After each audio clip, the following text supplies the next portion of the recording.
your show. How did I get here? Welcome to the Shipe Sports Show. Good evening, ladies and gentlemen. Welcome back for another episode of the Shipe Sports Talk Show. I am your host, Matthew Shipe, joined by always my co-host and producer, Paul. How you doing? Good, Paul. How are you doing today? Not bad. So I want to let everybody know before the show starts that if you guys want to send in questions, you can send in questions to through Twitter at Shipe Sports Talk, through email shipesportstalk@gmail.com, or if you're watching the stream through YouTube, there's a little chat window on the side there that you can join in, and we'll be sure to address your comments and your questions.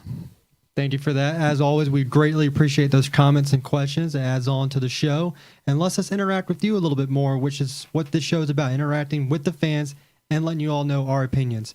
I'm joined once again by Brad via Skype. Brad, how are you doing today? Hey, doing great, Shipe. Thanks for having me once again. It's good to have you on. And joined again by Guillermo. What's up, Shipe? How are you doing today, Guillermo? Pretty good. All right. Before the show begins, I want to give a little shout out to Camonte Carter of Gatesboro High School. Camonte's dad, Mr. Carter, and my father coached at Gatesboro High School for the past couple of years. They won a state title, I believe, back in 2000. Camonte Carter is a defensive end from Gatesburg, 6'4", 230, and he signed a letter of intent yesterday to play for Penn State. So congratulations to Camonte Carter. Way to represent Gatesboro High School, and best wishes to you and good luck at Penn State. Nice. Hey, good luck, man. What do you know what position he plays? He's playing defensive end. Did you say that? Yeah. Oh, Defensive end. Well, congratulations. Yeah, congrats to him, man. And, you know, it's always great to see a kid from high school take the next step to next level, and hopefully will go further in the NFL. So hopefully good luck to him in Penn State, and we'll see him down here in Maryland when we play. So, Nice. you know, maybe we'll get some people out there and cheer you on, buddy. All right. What are we waiting for? Let's get right into it. Super Bowl 49. Oh, God. Super Bowl 49. Seahawks versus the Patriots. Mr. Tom Brady got his fourth ring. Congrats to the Patriots on a Super Bowl title. Congrats to them. Winners 28-24. All right, let's get right into it. Brad, what were your thoughts on the Super Bowl? First of all, thought it was a great game. You know, shout out to both teams for giving a great effort. You know, much more entertaining than the Super Bowl was last year. I'd say so. Yeah, we can all be thankful for that. But no, great effort by Seattle and the Patriots. The whole year long, put themselves in position to win the Super Bowl. So first off, great game. Very entertaining. Commercials were maybe not so good, but no, fantastic game, and hats off to the Patriots. The commercials were, I mean, I almost cried the whole time. Yeah, those were little emotional commercials this year. Like, you know what the funny thing is? Everyone's talking about that Nationwide commercial. I missed that commercial because I was upstairs getting some ice cream or something, popcorn. But I came back down, and all I see on Facebook is it's Nationwide. So maybe one of you guys can recap that commercial for me and what was so emotional and sad about it. Is that the one where the dad drops off the daughter? No, that was the Nissan commercial. The Nationwide one was they showed a couple clips of this kid, young man, 8 years old, going through his life, doing some fun activities in his life, and then they end the commercial with, "But none of this ever happened because I died in some accident," and they're like, "Nationwide, kids die like in the bathtub." It was extremely depressing. That's a horrible. Yeah, I didn't see that. It was terrible. Why would you put that during the Super Bowl? I know it upset a lot of people. It was pretty dark. I don't know. Where we were at, I have a friend of mine, his wife, every single commercial, break, she was tearing up for some reason or another. Did you notice this year was more about father figures commercials? It was really different from, always showing the mother. Now it's the father. So it's something different. I'll tell you what, I did like all the movie previews. But, all right, we're getting off topic right now. Let's get back to Super Bowl. All right, so we just had Brad. Guillermo, let's go with your thoughts. Just quick thoughts, and we'll get into the game more. One of the best games I've ever seen. Just like last year's Super Bowl, thank God there was an actual game. The Patriots dominated the beginning. I thought it was going to be a real low-scoring game, like one team have 20, one team have 17 or something like that. But yeah, it was all about mistakes. Tom Brady threw a pick, returned it, got injured, and it was also injuries as well. But not to take away from the Patriots, yeah, they did their thing. They were ready on defense for the final play of the game, and yeah, they took Seattle's dreams away. We're going for a repeat. Oh yeah, but overall, great game. All right, my thoughts on the game was, better game than last year. At least the beginning play wasn't a safety, for God's sakes. I mean, that was a horrible way to begin the Super Bowl last year. I think they have money bets on the beginning play, and I tell you what, whoever put money down on a safety made some serious cash last year. Oh, dude, it wasn't even. But I mean, Brady, that had to be the best performance he's ever done in the fourth quarter, in my opinion. I mean, Brady, he's had his fourth quarter comebacks, but that was just amazing. Amazing job by his defense. The play calling was great for the Patriots, not for the Seahawks. And, let's get into that last play call for the Seahawks. You have 2nd and 1, about 30-something seconds left. About 35 seconds left. He just ran the ball on first down. And you do a hurry up, you pass, and, give the guy, Butler, some credit. I mean, he jumped that ball and picked it off. I mean, if he was a second behind, it's a touchdown. And no one's saying a word about this. It's the greatest play ever. But he jumped the ball how he was supposed to. He read Wilson's eyes, and he jumped in and got the pick. Like I said, 1 second, and the game goes the other way. I mean, it was just a great play. You question why he didn't go to Lynch. Everyone's going to be saying that for the next 7 months until the NFL season starts. But you know what? It's what football about is you take gambles, and they either pay off or they don't. And in this case, it didn't pay off at all, and they paid the ultimate price. They lost to the Patriots. Brad, let's show your thoughts on that final play. Okay. Yeah, I agree with you, Shipe. I think it's extremely unfair to try and pin this on Pete Carroll. And I give majority of the credit to that defensive back Butler who made that play. It wasn't like it was a terrible pass. It wasn't like it was, right in the receiver's hands and it got tipped and just fell into the lap of one of the defensive backs. No, this guy snubbed that play out. He was aggressive and he made a play on the ball, and the ball was on point for the receiver. The ball was well thrown. It would have been a touchdown had Butler not jumped in there and picked the ball. So, I don't know why people are really trying to pull out the play call so much. It wasn't that bad of a play call. It was just a great play by Butler. He did. I remember him saying that like when they were interviewing him, he didn't have a lot of words to talk. He didn't have a lot of words to say when they were interviewing him right at the end. But one thing he did say is that he recognized the package or whatever it was. They practiced that over and over and over again, and it just like auto mode kind of kicked in, and he was there and he reacted and he got the interception. So good for him, man. You got it. Guillermo, let's go with your thoughts on it. You looked a little upset over there. No, yeah, during the game, I saw the first down inside the 1 yard line. I was like, okay, automatically, you're going to beast mode no matter what. You have to go. You have to be stupid not to go to Marshawn Lynch. Once I saw them form up and he was in I formation, I was like, no. I was like, this can't be. I was like, no, he's gonna throw it. I got out of my seat, walked around pacing. And I knew he was going to throw something. He was going to make a mistake. They were going to take advantage of it, and it was going to be game over. Yeah, well-read, timed throw on Butler's end. I give him the credit for being there because, like, I read a report saying that he wasn't even supposed to be in that defensive package, but he just went onto the field and made the play of his life. And I'm pretty sure Tom Brady thanks him. That's why he gave him the MVP truck. Yeah, I mean, like you said, you have to take risk and everything. And Pete Carroll did say on that drive or on those plays right there that he was going to initially throw it. If they didn't score, okay. If they did, great. After that, he was going to run it on 3rd and 4th down.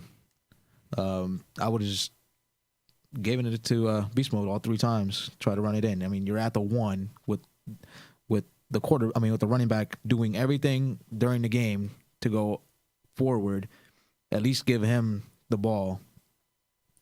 But I'd like to. It didn't work out. But I mean, I don't think they're really like completely like upset about the loss. I mean, they can always come back next year or years after. I think. I mean, I'd like to know if there's a stat, like how many times Beast Mode is in the red zone there, given the ball, and how many times he didn't make it into the touchdown.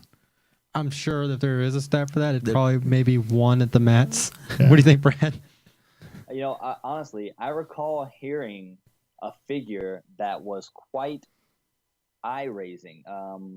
I've heard something like from the 1 yard line, Beast Mode is 1 for 5 on getting it in. And I think it's because people load up packages just like the Patriots did. They had their goal line package in with a couple cornerbacks. And the defense was run, stop, run, stop, run, stop. And like Guillermo said, Pete Carroll was okay with throwing it because they had several more downs. You know, and they decided with that run package that Patriots had, you know, laid out in front of them, they were going to go ahead and just throw one. And I'm sure they weren't thinking about throwing a pick. I'm sure they were thinking, okay, if this is incomplete, we still have 2 more downs to set up a run play, you know, and haul it in with Beast Mode. But you know, I think the way everything laid out and with the defensive package they had in, I think the pass was the way to go. And I recall hearing that number that he was maybe 1 for 5 from the 1 yard line in. Wow. So, Let's go with the play before that. And me and Brad were testing people. We were talking to each other on cell phones back and forth. And the week before, we both said, or 2 weeks before, that the Seahawks got very lucky they even got in that play in the game with that fluke onside kick. They almost won the game because of a fluke catch. Tom Brady literally almost lost another Super Bowl because of a stupid fluke catch. I mean, hey, great catch by Curse. I mean, it was a great catch. I mean, heads up play. He saw a bounce. He took it in him, but it would have been fluked. It was almost as fluked as when David Tyree caught that on his helmet. I honestly would have felt bad for Brady if he would have lost the game because of that catch. It would have been a fluke if he would have got up and then ran in. Either ran in or dived in. And I'm sure Brad would have lost his mind if that would have happened. Yeah. Honestly, Shipe, nothing would have surprised me more. And actually, as soon as Curse caught that ball, I was just like, this is what Seattle always does. You know, look at them against Green Bay. They got outplayed by a ton. I mean, Green Bay outplayed them by a lot. But Seattle has a way of pulling things off that not a lot of other NFL teams have the ability to do, which is execute that onside kick. You know, which is convert that 2-point conversion on some little whim throwback pass that should have been knocked down, which is throwing up, you know, some jump ball into double coverage that gets knocked away, but somehow when you're on your back, it lands right in your stomach. But somehow Seattle finds a way to. I hate to use the word luck because, like, sports, you know, there's so much preparation that goes into it. But, man, does Seattle get some fortunate bounces. Let me just say that. So it would not have surprised me if this bounce went Seattle's way once again. And as soon as he caught it, I was like, now this is over. There's the bounce that Seattle's waiting for. You know, everyone kind of knew it was going to happen. They get lucky all the time. I thought it was done, and then they threw the pick. And I still almost don't believe it to this moment. Yep. I tell you what, you know, speaking of this defense for Seattle, I mean, they forced 2 interceptions for Tom Brady, but I tell you what, everyone was really worried about the pass rush on Brady. He only got sacked once. So that offensive line for the Patriots really stepped up. And another person who really stepped up where people better keep their eye on next year is the wide receiver from Seattle and Matthews. I mean, he came out didn't have any catches all year, came out this game, and he was Russell Wilson's saving grace. I mean, I'm looking at the receiving core here, and Wilson only completed 12 passes. A third of those were to Matthews. I mean, Matthews was his saving grace. And I tell you what, Seattle better go out and find themselves a wide receiver because by the way this game looked, I mean, Lynch, you don't know how much left he has in the tank because they lean on him so much. You can only carry 25 times a game, only so much during your career before your body just wears and tear. And yes, he's called the beast mode, but eventually your body is going to break down, and they don't have a passing attack. I mean, you can't rely on running the ball because eventually they're going to do what they do with, you know, the Vikings. They're going to stack the bots, and they're going to force Russell to throw the ball, and he doesn't have a true number one. So, I mean, hopefully Matthews is their new number one that they can develop. If not, I don't see Seattle maybe coming back next year to the Super Bowl, because I feel like teams, once they can figure out, how to get Lynch on the ground, which, you would think by now defenses would learn to go low on Lynch and not try to tackle his body to where he can just plow through you, go for the guy's legs. But they need to get they need a wide receiver, a true number one, or I don't see them, going back to the promised land again without a number one receiver for Wilson to throw to, a go-to guy for when he scrambles. He can throw it up, and it's almost like a Calvin Johnson where if you throw it up, he's going to catch the ball. They need someone like that for Wilson. They need a number one. He made some amazing catches. I mean, those were good catches, I thought, at least. Yeah, they were, but, where was he all year? I mean, he could have used that all year. He doesn't have a number one receiver. Doug Baldwin's not a number one. Did he? Is it that? Did he play a lot during the regular season? I don't think so. I mean, Matthews. No, he didn't. He didn't play. He didn't play at all. He probably got a couple of reps. His but first never catch got a was that 45-yard Right. catch. Yeah. Okay. Brad, what do you think about that with the number one receiver for Seattle? This is only one game, and as good as that kid looked, and I applaud his effort. He had a fantastic game, made some great catches, big plays. Good for him for kind of announcing himself on a very, very big stage. But you're going to have to show me a little more than one game, in my opinion, before I assume you're going to be a number one. But not only that, the Patriots had Arrington guarding this guy. This guy's 6'5". Arrington's only like 5'10", maybe. So this guy was going up over Arrington with little ease. But then they put Browner on this guy Matthews a lot of the second half. Browner's 6'3", so he's similar size to this guy Matthews. And I think he pretty much locked him down outside of maybe maybe one catch. But I think it was a little bit of a mismatch situation. But also, we'll wait and see what more this kid has to present for us next year. I'm not going to say it was all easy because he had someone smaller guarding him. And I'm not going to say he's going to be their number one target next year. I'm going to say, let's see some more before I can make any kind of judgments on where I think his career is going to go. Speaking of go-to guys, Julian Edelman came up big for Tom Brady. Him and Shane Vereen, when we talked about last week, we said, are these receivers going to be able to get off the line with these physical cornerbacks of the Seahawks? And not only did they get off the line, they just outran them. Edelman across the middle was money every time. Gronk came up big on Chancellor. I think the first half where they threw it deep to Gronk, Chancellor was on him. If Gronk, sent his arms out or was an inch away from hauling a touchdown pass the first half. Shane Vereen had 11 catches for 64 yards. They just killed him underneath because what they did was you bring Vereen out. Chancellor is so concentrated on Edelman going across the field. Vereen's wide open in the flat. So, they didn't try to go up top. They didn't go to Sherman. They played underneath ball, which, for the Packers, worked a little bit too when they started doing that with Cobb and Nelson. I guess maybe they watched film of that and said, hey, look, it's working for them. I think our receivers are faster. Let's do it with Edelman. And Edelman was just, anytime he did a crossing route, he was open. Same for Vereen, Amendola. They couldn't stop that play. And they were not, I don't know what Seahawks, their defense was doing. They weren't as physical as we thought they were going to be. Guillermo, what were your thoughts on that one? On the receivers? Yeah. Obviously Edelman is, I think, faster than Jordy. I don't know if they're as fast as Cobb, but they're more, I want to say, like, tougher than they are. They can take a hit. Obviously, they proved it. Just cut back or cut in. Took over Wagner, took over Averill, took over all the other linebackers and safeties as well. When you got speed and you're that small of a player, I think you're going to dominate a linebacker pretty much every time.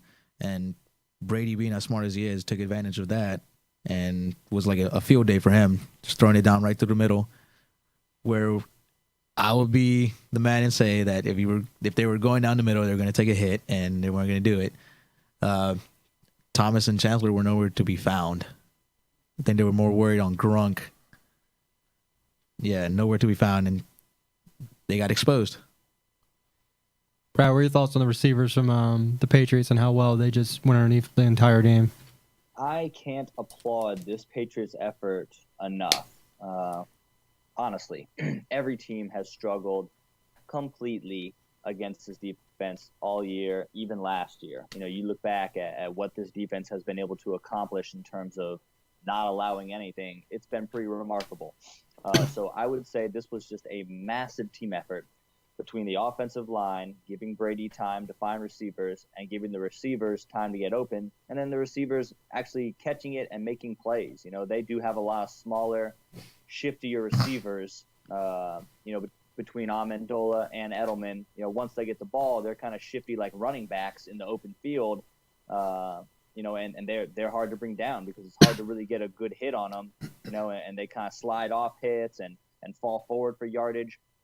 But this is just a complete team effort that the Patriots had with Brady delivering the football, offensive line giving them time, and proper play calling when blitz packages were coming with dump offs to Shane Vereen, like you said, Shipe. I just think this is absolutely incredible performance by the Patriots. That needs to be discussed as possibly one of the best performances by a team ever, in a Super Bowl, because they literally looked Seattle in the face, in the teeth. They completely abandoned the run in the second half, and they just looked them in the face and said, "You know what?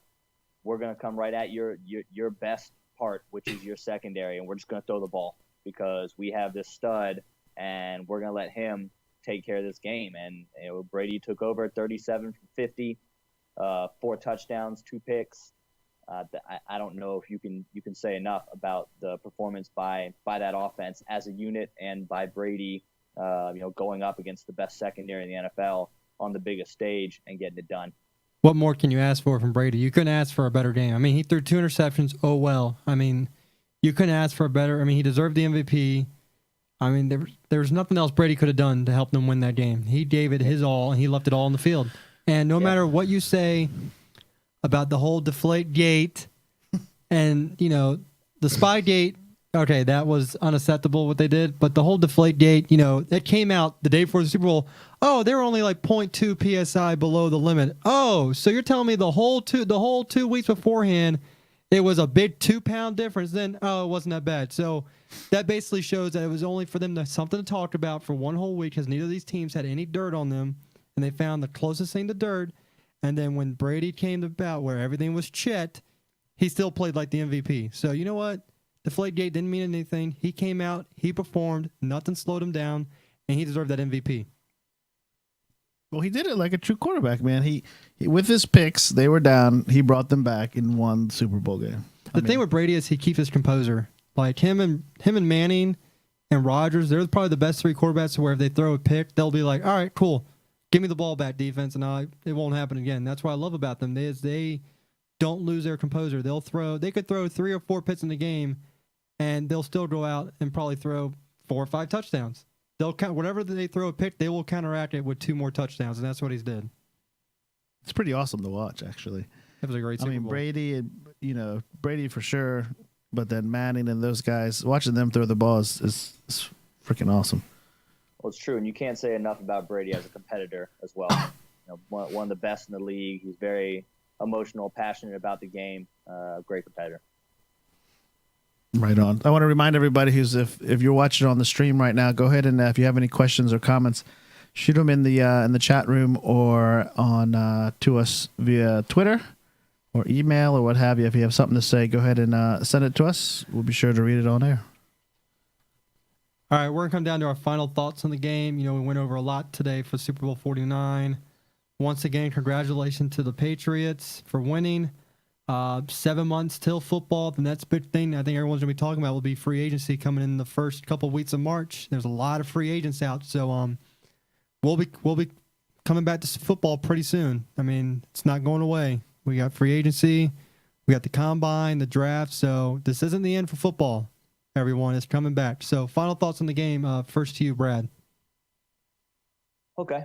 Well, some things that I pointed out last week, Shipe, that I think were going to be extremely important in order for the Patriots to win was being able to limit, some of the big plays and the breakdown plays that Seattle's offense can produce.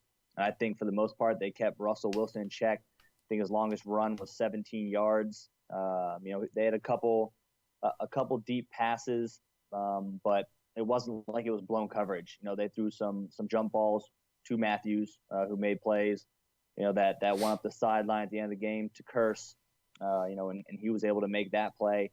But I think the Patriots defense really kept them in check and limited those big plays when everything breaks down. That I think their defense did a good job keeping everything in check. And credit to Hightower, like you said, and the linebackers of the Patriots really making sure that nothing was busting open.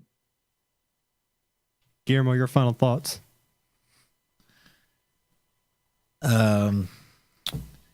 Great game overall. Didn't like the outcome.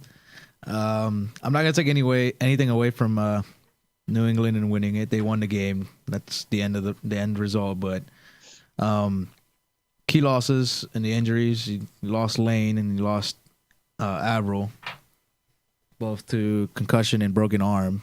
By the way, that injury was nasty. Pretty gruesome. That thing bent. I didn't see it. Completely. I mean, He landed on his arm and this basically snapped like completely. It was nasty. If them two and a healthy Richard Sherman, healthy Earl Thomas, healthy Cam Chancellor, I see the game going a little bit different. I don't know about the end result and everything. Probably the same, but like the defense wouldn't have been that exposed. I'm not going to take anything away from New England. They won the game. I'm not going to say they got lucky, but I just want to see, like, because Averill had the pressure. He was putting pressure on Brady on the left side. I just wanted to see him and Lane, because Simon was the worst cornerback out there. Every play, I think on both scoring touchdowns on Amendola and Gronk, I believe, were slants in, and he bit that every time and did not do anything about it. If Lane was there, I bet he would have done something, maybe cost him like a touchdown, probably a field goal. But overall, great game. That's how Super Bowls are supposed to be played. Close, interesting, like into it game.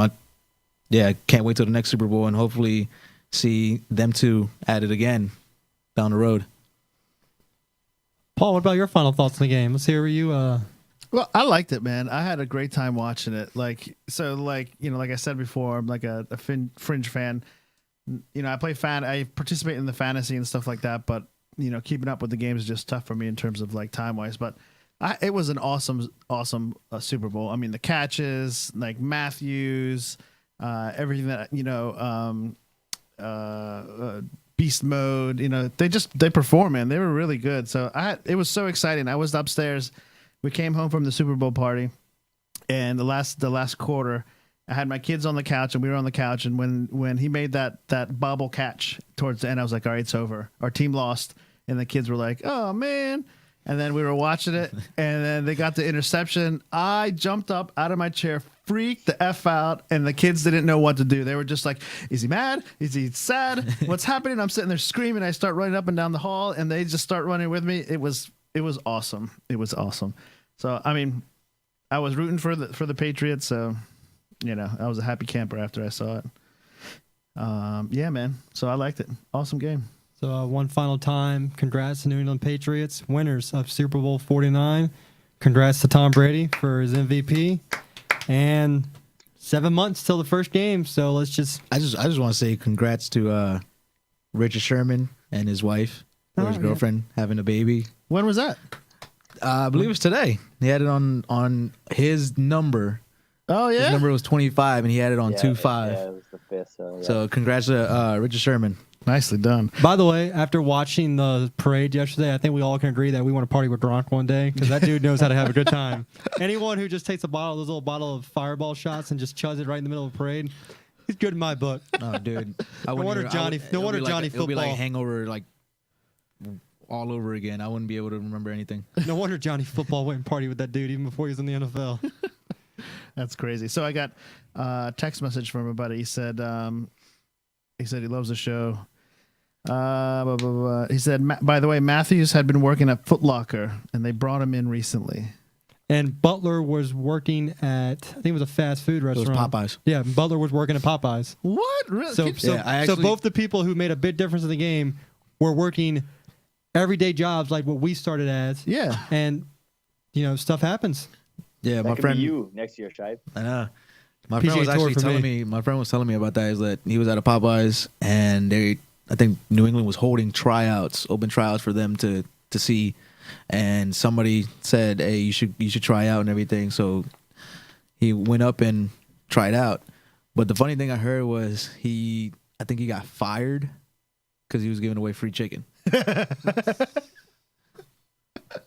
So I guess he's living the dream now, so he doesn't really care Oh my about God. Can you imagine? I mean, golly, what a story. What a story. that. Big story. And then for him to get the truck from Tom Brady, I think that was pretty nice from Tom Brady. Hey, this might be a dumb question. Nothing's a dumb question on this show. So don't ask it then. All right, so both teams played in the Super Bowl. Only one team gets a ring? Yeah. Okay. Yeah. So it's not like even if you they all get paid, but only one team gets a bigger paycheck. It's not like the World Cup, which is like worst feeling ever. You get a silver medal and a handshake. You want to hear? You know what's the and then worst feeling? You see the winning team getting the gold medal and the World Cup lifted. You know what's the worst feeling? Losing 7-1 on your home turf.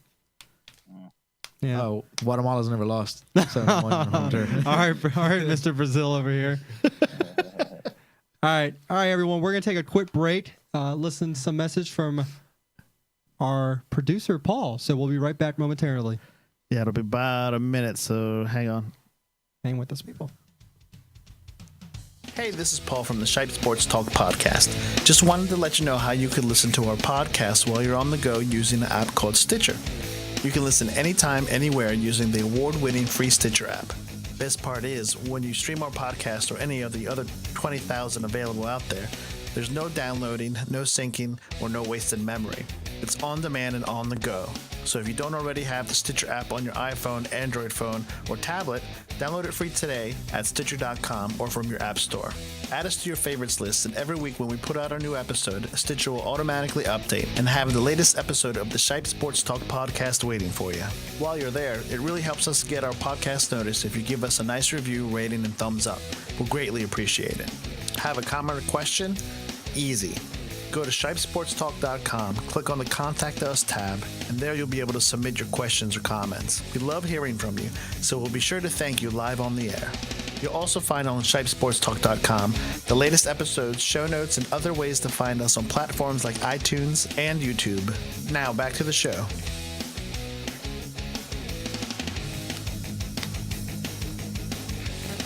Welcome back to the Shipe Sports Talk Show. All right, we're gonna change gears here, go NBA, and we're gonna do. They haven't reached the All-Star game yet, but we're gonna go ahead and review the first half of the NBA season.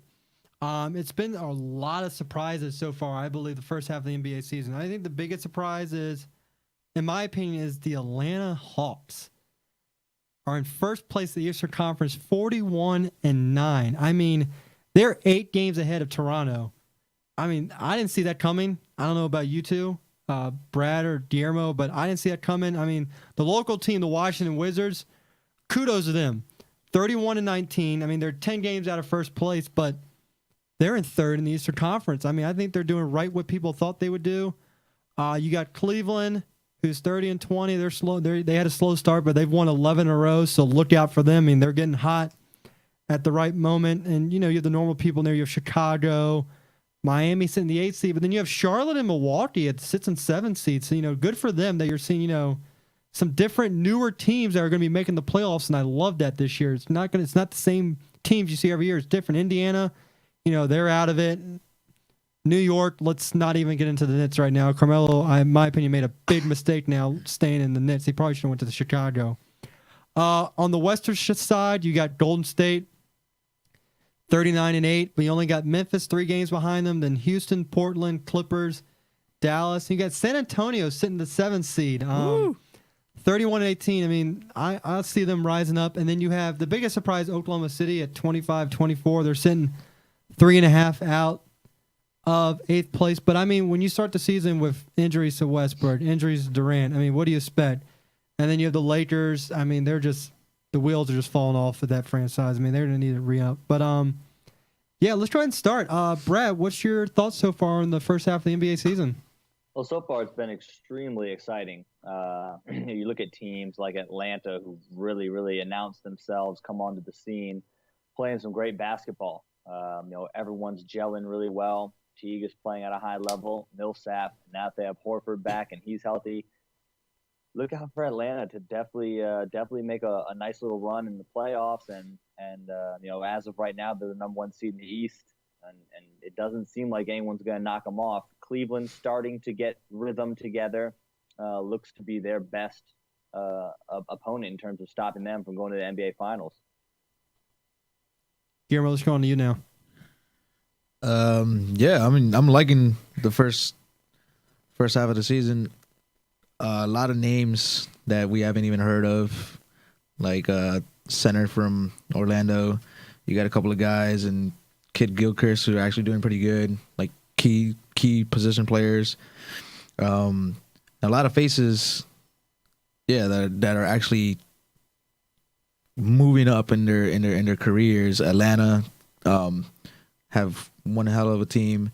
Let me just say that assistant coach from San Antonio Spurs is the head coach of the Hawks. Jesus God. I mean, we're built like that. Yeah. Yeah, my Spurs sitting in 7th place, not really happy with it, but I mean, it's all due to injuries. A lot of injuries there. You got OKC with injuries with Durant, and Westbrook was out for a couple of weeks. Well, that was the hardest hitting team for injuries was OKC. I mean, you see the effect. I mean, there's no way that's a 10th place team. No, it shouldn't be. I don't know if they're actually gonna make it because everybody in the West is consistent. I think New Orleans will surpass Phoenix, to be honest.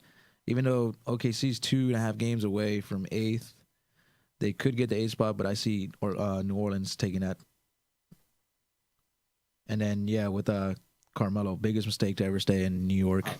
He said he did it for his kids. I think he did it for the money because, yeah, nobody be wanting to stay for a team that only has 10 wins and probably going to have 10 wins for the next 3 years. All right. And in terms of like awards, we have to give midseason awards out right now.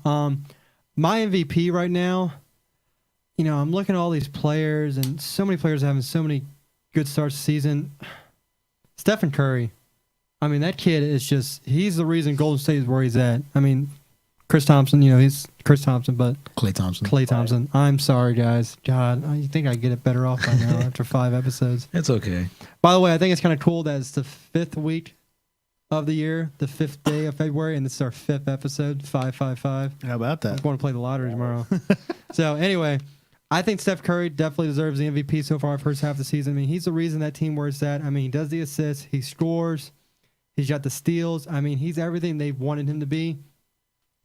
And, if I had to choose a defensive player, DeAndre Jordan from the Clippers. I mean, he's averaging 13.6 rebounds per game, 2.43 blots, right behind Anthony Davis. But, it's Anthony Davis. And he has the best field goal percentage in the NBA. It's 73%, so not bad for him.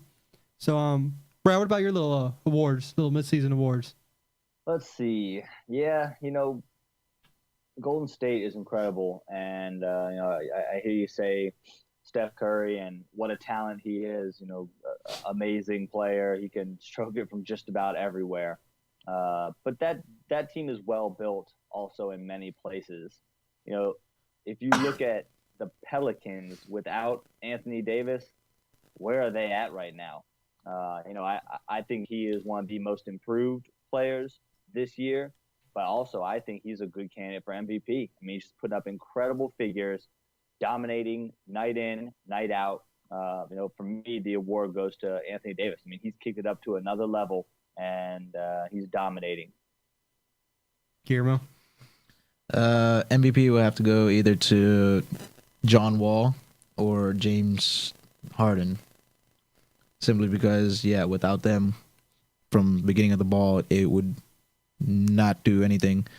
John Wall playing the best season of his career, hands down, should be like runner-up or leading candidate to MVP.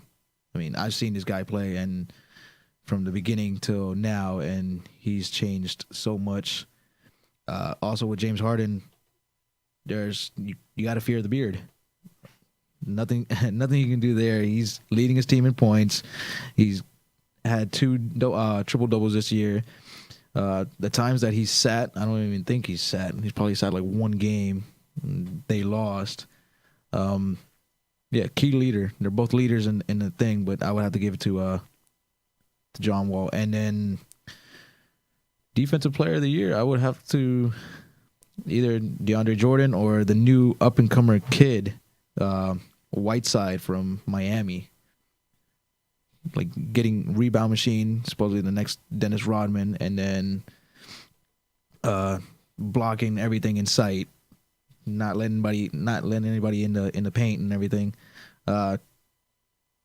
Keep a lookout on him. He's doing something defensively and doing something amazing in his first year. Speaking of the Wizards are playing right now. They're playing the Hornets. They're up 21-19 with 3:39 left. So after you listen to our show, please tune in and root for the home team, the Washington Wizards, after our show, of course. All right. Well, we're going to talk more NBA as the season goes along. I mean, we have until April. We'll continue going on and who's going to fade away, who's going to keep going, and, more episodes we go along. I mean, we're not going to get away from the NBA. We're going to keep going. We got the All-Star game coming up, the dunk contest, the Celebrity All-Star game, which is always fun to watch. But we're going to keep the NBA talk going throughout our podcast, throughout every episode. So just stay tuned. We may not talk about it here as much, but we will keep it going. Wizards, are they losing? I heard that they lost a last couple. They've lost 4 in a row. I mean, they're on a little skid right now. So tonight would be a big win. And right now, like I said, the hottest team in the NBA was Atlanta. They lost. Cleveland Cavaliers. I mean, they're 11 in a row. What would you say score was for Wizards right now? Well, now it's 23-21. Wizards. Okay. 305. Wizards. All right, we're going to shift gears here for the final time of this episode. And it's a topic that me and Brad will be taking very seriously because this is the sport that we play. This is how I actually met Brad, was working in the golf department at Dit Sporting Goods. So, it's something we both have in common. I've gotten Guillermo into the game. I've gone out with him a couple times, helped him out with his swing. Or at least tried. I helped you out. Oh, no, he's helped me out big time. I just can't get it. Hey. No, you never do. That's the thing. I gotta learn more. I gotta go out more times with Shipe to get it. So you could be Tiger. He still doesn't know. We're gonna get into actually. Speaking of Tiger, the big thing today was, he played last week, horrible, but he came out and said he physically felt good. The mentally wasn't there. And then today, after 11 holes, he withdrew from back pains. And right before the show, me and Brad were talking, and we are really seeing the rise and the demise of Tiger Woods. Like, this has a 30 for 30 ESPN special written all over it. Mm-hmm. I mean, right before our eyes, Tiger Woods is falling. I mean, he's out of the top 50 in the world. He may not even be able to qualify for certain tournaments. And I was telling Brad, I mean, when's the last time? I would never thought in my lifetime I would see Tiger Woods can't make a tournament because he doesn't qualify. I thought maybe on his own free will, no, I don't want to play, but to not qualify, never thought that would happen. And you hate to say it, but this could be it for Tiger. I mean, he may not win another tournament ever again. So what's happening to him? Is he losing it like upstairs?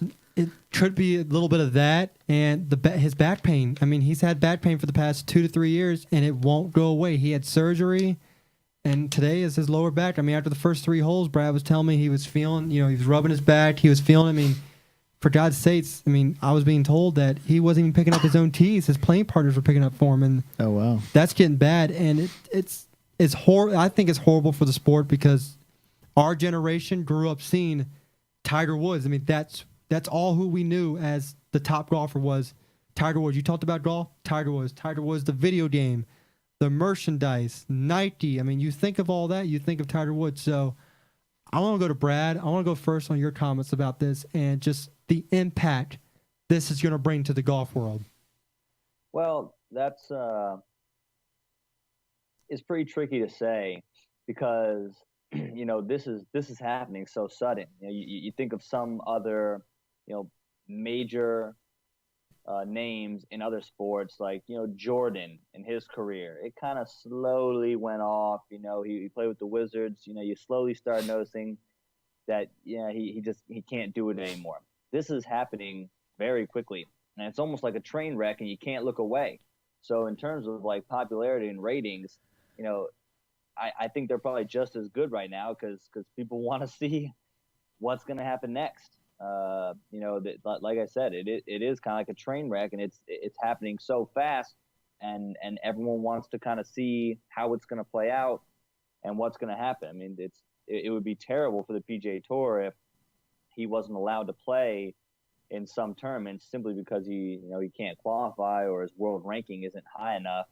But in terms of still popularity and pulling a draw for the sport, in a negative way, this still does add some popularity to the game because people, I think, just are so interested in what's going to happen, and it's unraveling very quickly. Guillermo, do you have any comments on this? Yeah, growing up, ever since I started watching golf, like you said, it's been Tiger this, Tiger that. I just hate to see what's happening to his career. It's basically he's in quicksand. It's one thing happens and another, and he can't get out of it. He's trying so hard to bring the old Tiger back, which everybody wants to see, but I think the more he tries, it's not going to happen. I mean, if he retires, it's going to be a sad day for golf. But just like it was for a sad day for me when Derek Jeter retired, because all I saw was Derek Jeter, and after injuries and all, and he couldn't perform. He couldn't perform at that top level, and I think that's basically what Tiger's going to do. Is he might lean towards retiring, which is not a bad idea. I mean, he's won 14 majors. He didn't reach Jack Nicklaus's careers, but I mean, he's had a heck of a career, and calling it quits wouldn't be a bad thing. I mean, you got to think about your health most importantly. What if he just? I mean, is it odd that someone like him, like if he just took off for like a few years just to kind of heal up and see what happens? Did he already do that already? I think he took like a year. He's taken like in the recent past couple of years, he's taken a year off. He just recently took almost half the season off last year, and it's just nothing's gonna be like. I think seriously he has a serious back problem, and I don't think there's any way to fix what he has. I mean, it just seems like every time he says he's getting better, it's just gotten worse, and it's. For me, it sucks because I really grew up liking Tiger Woods. I mean, he was my idol. I mean, I wore Tiger Woods brand shirts and Nike shoes, and it's horrible to see someone like this just get on top of the mountain, and he didn't slowly walk his way down. It's just a straight tumble right down the mountain. Like he got to the top and then just, see ya, you're gone. It's like he was pushed off the mountain. It wasn't a walk down like, I'll win a major here, couple months. I'll win here. It was just gone, and it's horrible. It definitely seems like it's just like everything is unraveling before him, and.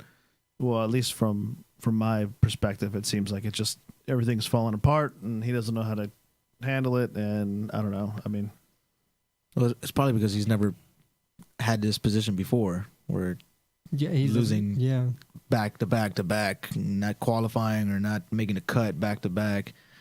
I mean, he's always been the guy where he's gonna make it through all 4 days of golf and be a contender at the end of every tournament. Brad, who was he playing with again? It was Fowler and Horschel? Fowler and Horschel, yeah, today. He's matched up with Fowler and Horschel. From what you told me, really almost broke my heart.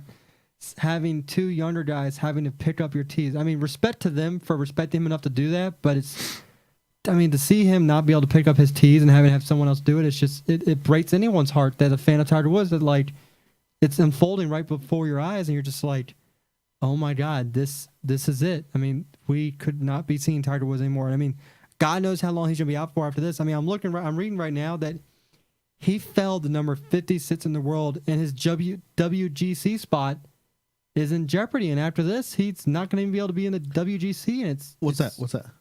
World Golf Championship. Oh, okay. And he's in that every year. Even when he was hurt and took some time off, he still was able to qualify. And not having Tiger in that, I think, is a big deal because, I mean, a lot of people tune in to see Tiger Woods. I mean, the Masters, you'll see the ratings drop off a little bit when he's not there. When he's there, you'll see the ratings, they'll be out of the roof because people want to see Tiger. Like, you'll notice, I'm sure if you look at the Phoenix, the tournament at Phoenix last week, you can see where Thursday, Friday, their viewings, I guarantee, were a lot better than Saturday, Sunday because Tiger was there. Yeah. I guarantee if Tiger was like in the final group on Sunday, more people would have watched his final round than watched the pregame of the Super Bowl. Yeah. And I can almost guarantee that. And I'm sure Brad can agree with me with that as much. Well, he's a national treasure, and everyone loves to watch Tiger play, and especially when he's in the hunt, that's when he draws you more of a crowd. But you're probably right. Versus Super Bowl pregame, people probably would have been tuned in. I'm sure a lot of the golf feed of the tournament would include a lot of his round and a lot of his shots. Paul, what were you going to say?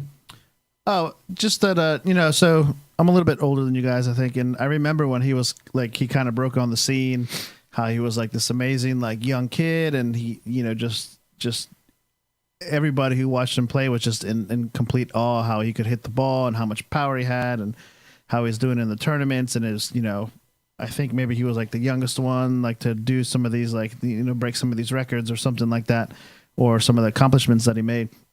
That alone was like such an infusion, like to just make golf popular again. I remember that was like everything. Everybody knew Tiger Woods, and all the talk was just how awesome this kid was, and it brought golf pretty much, to the spotlight, back to like some of these major sports. I mean, without him, for sure, it probably wouldn't be as popular it is today. I'm guessing. I mean, there's a lot of good players now, I think, but they're if it wasn't for Tiger, I think the viewership and everything like that would probably be a lot different. But I remember like when he was coming up, it was pretty awesome to watch. Real quick sports update. And at the first quarter, the Wizards are down 30-34 in the Hornets. So that is your sports update on the Shipe Sports Talk Show.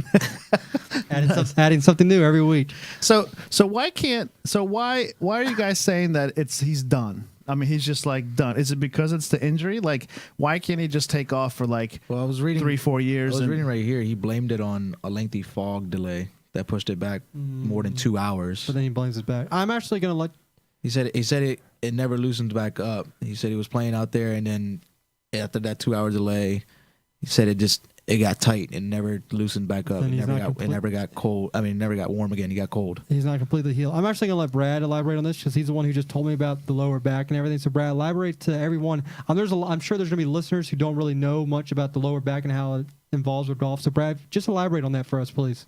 Sure. I would say one of the highest impact areas, in terms of a golf swing, has to be your back, and especially that lower back. Is when you finish and you're at a full extension and you follow through in your swing, it puts a lot of stress on that lower back. One of my best golf friends, Dan Evans, he has some issues sometimes with his lower back, and he's told me stories about how after rounds he needs aspirins. His back tightens up, it gives him problems, and sometimes it's okay when it's loose and everything's fine, but once it starts tweaking on you, he said it's over. Like it's absolutely over, and it becomes virtually impossible to swing because you don't have that full range of motion and that full extension because your lower back is tightening up on you. I can understand that. Actually, we went playing prairie golf one time. Do you know what that is? Have you ever been up to the? Anyway, it's basically a golf course on a farm. I played Shanks golf before. Brad knows what I'm talking about. I know exactly what you're talking about. All right, go ahead, Paul. I'm sorry. No, it's all right. So we went with a couple friends. It's basically a golf course. You get 18 holes of golf, cart, as many times around as you want for $20. So it's pretty awesome. But we went, and a buddy of mine basically just threw his back out like after the third hole.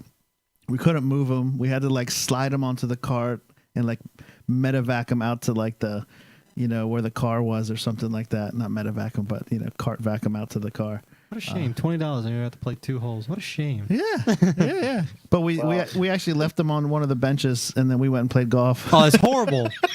Horrible. And we came back. It was his request. Well, I know me and Brad, we had a buddy who, Devin, we were out playing that little free round you got for winning some Super Bowl thing at, it was At Cross Creek. Cross Creek, and Brad and Devin stepped on something the wrong way. Remember, his hip went out of place, and we just kept playing while he just sat in the golf cart. Yeah. He stepped on a rock, but we just kept. I mean, like you, we just kept playing. Well, sure, but but the point is, like many other sports, if you're not healthy, it's hard. It's hard to perform, And Tiger's situation is no different. He's not healthy right now, and he just can't perform. As much as a competitor he is, I know today he wanted to give it a go because I know he wants to get back out there and start competing and of course win tournaments. He doesn't want to be halted by his lack of health. And, I know this is frustrating for him. It's frustrating for viewers, but I wish him a speedy recovery because we love seeing him out there. Yeah. So, I mean, is it like, are we talking he's done like forever, or are you guys talking like? No, that's a little bit of an exaggeration. It's just, he's dealt with so much in the past couple years, and he's starting to play some of his worst golf. Yeah. Where is he at mentally more than physically? Where is he mentally? And you have to wonder, is this, just the tip of the iceberg? Is he gonna climb back into a power spot, or is this slide gonna continue? It is a little bit of an exaggeration to say he's over because, just 18 months ago, he was the player of the year. Just a couple years back, he was player of the year, won 5 tournaments. So obviously he can still get it done, but with his lack of health, I think it's weighing on him mentally as well. Yeah. Because he's having some short game issues that he's never had before. Watching some of that today and some of the coverage of his tournament last week where he missed the cut, it was pretty embarrassing, I think, for him.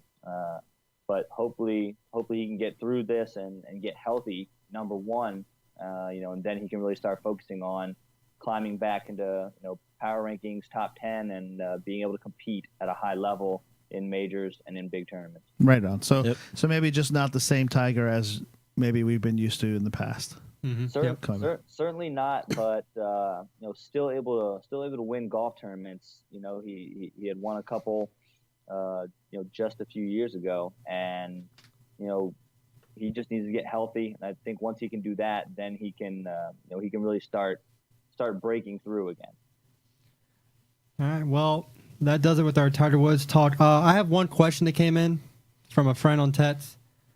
This person was wondering, any of you guys hear about the Julie Edelman with the girl on Tinder that posted about them sleeping, or she posted him sleeping, and now she's like on a blacklist from the clubs or whatever? Say what? Yeah, like apparently, I guess they must have hooked up that night, and she posted a picture of him sleeping in the bed and posted on Tinder and everything, I guess, to brag about it, and now she's like blacklist from all the clubs in Boston, which means she's banned. What do y'all think about? I think it's just someone trying to do a 5-second stunt, trying to say, "Oh, look who I was with." Yeah. The funny thing is, I bet you nothing even happened. She probably just said, "Oh, he passed that on me."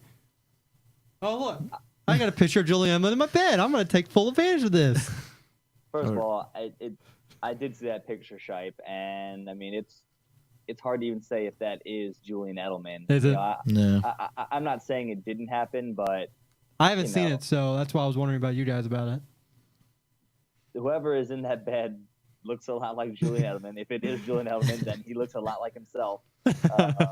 But it's just kind of a picture with a with a phone selfie that she took, and I don't know what her angle is. On that, probably just some kind of publicity thing for herself. But I'm not even sure it's Edelman. So. Well, let that develop. I'm not going to call Edelman out and and say that I think that's him. If he comes out and says something, then okay. But until then, I'll just kind of leave it be. Is he married? I don't know. I don't Well, think so. good for him. Props to him, man. All right. So before the show even started, I meant to make a big announcement, but I'm going to make it right now at the end of the show. There's two big announcements. One is we're having the first annual Shipe Sports Talk show. I just did a Paul. Yeah. I just did a Paul. See? Shipes. Say what? Let me say it for you. Shipe Sports Talk. We're having a Shipe Sports Talk Fantasy Baseball League on Yahoo. So anyone who's interested, message me on the Facebook page, Twitter, You can message me personally on Facebook. Let me know you're interested. I'll send you the link. And then the winner of that, we'll figure out a prize as we go along. I mean, we have a whole baseball season to figure that out, but don't worry, we'll be worth it. And then the big announcement I had for today was all you March Madness lovers out there, all you college basketball lovers, we're going to be having the first ever Shipe Sports Talk March Madness Pick'em on Yahoo, where you, the fans, the listeners, will be competing against me, Paul, Brad, Guillermo, in a pick'em to see if you can beat us. And if you beat us, and whoever the winner is, the first place overall, the prize is you will come in studio, sit with us for an entire episode, and talk sports with us. You know, we want to interact with our fans. We thought this would be a good way. So if you do that pick'em and you win, you can come in studio. It's also, we do not provide airfare or hotel fee. So if you win and you're out of state, you can always Skype us. If you want to make the trip up here, you know, it's cool, but... You're hoofing it. Yeah, what? Get here on your own. Yeah. But that's a cool thing we're doing. You know, we're going to keep on doing that as years come. It's the first one this year, so if you win, you know, it's a really big deal, but you have to beat the four of us. And I tell you what, me, Brad, Guillermo, we keep up with college basketball during that time. So all I'm going to say is good luck to you because you're going to have some competition out. So hopefully everyone signs up for that. We would love to have someone win and bring you in studio. It'd be awesome. I'll put it on the website as well. So shipesportstalk.com, you'll be able to find it. Once it comes, I think it doesn't come out to like the end of February. So okay, so just keep it. We'll make sure we post it on there. Make sure. So if you want to do either baseball or the Yahoo basketball college, please start looking up now because trust me, there's a lot of players in baseball. It's not like football. You got to pick an entire lineup. And for college basketball, it's not just the top 25. You got to look out for upsets. Every year there's one upset. Mm-hmm. Always a Cinderella team. Yeah, I think the best one, though, had to been George Mason. Oh, yeah. In my opinion, that was the best one. But we're actually getting this in college basketball as the March Madness starts coming around. Brad, I know, is very passionate about college basketball, and he is just gearing ready to go to talk some hoops. Maryland Shout won out last to night. my SDSU fans. Yep. And next week is going to be one of our, my opinion, besides this show, one of our biggest episodes we've had. We're going to talk. I don't have a lot of baseball fans out there, but, you know, for the fantasy, if you think about doing it, and, you know, if you ever wonder about the sport, listen to next week. Our entire episode will be baseball season preview. Get ready. All of us here are very passionate baseball fans. You see, I'm wearing the Nationals. They'll be dressed for baseball gear next week. We got the I'll Nationals bring my little Yankees. rally towel here. You know, I got the Worth jersey on. Buccaneers. Free Worth, by the way. Hashtag free Worth. He's in the clink, isn't he? Yeah, but just during weekends. He's signing autographs, too. So if you want to run a DUI in Fairfax County, you may have a chance of getting an autograph from Jason Worth. Is that what happened to him? DUI? No, he was driving Reckless. over 100 and about a 60 on 95. Dang. Okay. And a nice little truck of his. But cool thing about him is they're letting him keep his beard, because normally when you go to jail you have to shave the beard, and they're letting him keeping it. Thank God. Can't imagine him without it. How much is that worth, dude? Can you imagine? I don't know. Never mind. That was dumb. So, but next week we're gonna go over every division in the league. We're gonna pick division winners. We're gonna pick our wild card. We're gonna pick the entire playoffs. We're gonna pick our MVP, our Cy Young. So get ready. Next week is gonna be our baseball super show, and for one, I'm sure I can speak for all my co-hosts. We're excited for this. Football season's over and ended at around 10:30, 10 o'clock on Sunday. And as soon as that zero struck, baseball mode went right into effect for a lot of us here. So I am ready.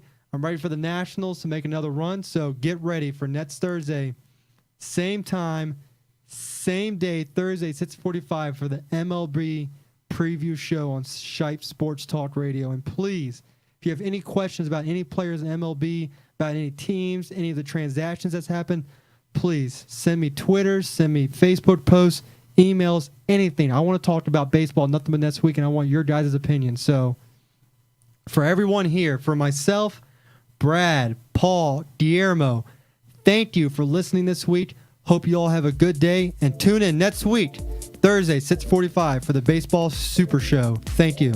See ya. Thank you all. Peace.